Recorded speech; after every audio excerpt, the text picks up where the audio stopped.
એક મહેનતુ ખેડૂત જે હવે ઘરડો થઈ રહ્યો છે એને પોતાના આળસુ દીકરાઓની બહુ જ ચિંતા થાય છે. ચારેય દીકરા કામથી જીવ છોડતા અને પિતાજી ગમે તેટલું સમજાવે એમના માથે કોઈ અસર જ નહીં. બિચારા ખેડૂતને રાત દિવસ એ જ ડર સતાવતો કે મારા પછી આ છોકરાઓનું શું થશે. હવે જ્યારે પિતાજીને લાગ્યું કે એમનો સમય પૂરો થવા આવ્યો છે ત્યારે એમણે એક જોરદાર યુક્તિ વિચારી. એમણે પોતાના ચારેય દીકરાઓને પાસે બોલાવ્યા અને ધીમેથી કહ્યું, સાંભળો, આપણા ખેતરમાં મેં ઘણો મોટો ખજાનો દાટ્યો છે.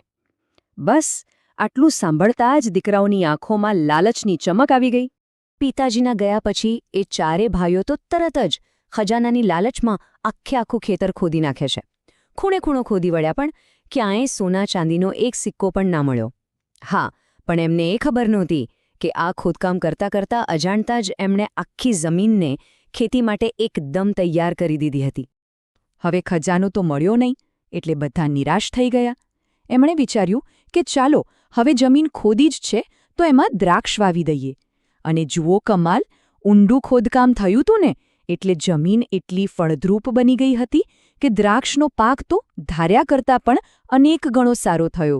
અને જ્યારે એ પાક વેચીને એમના હાથમાં પૈસા આવ્યા ને ત્યારે એમને પેલી ખરી વાત સમજાઈ. એમને સમજાયું કે પિતાજી જે ખજાનાની વાત કરતા હતા એ સોનું ચાંદી નહીં પણ એમની પોતાની મહેનત જ હતી. એ જ હતો અસલી ખજાનો.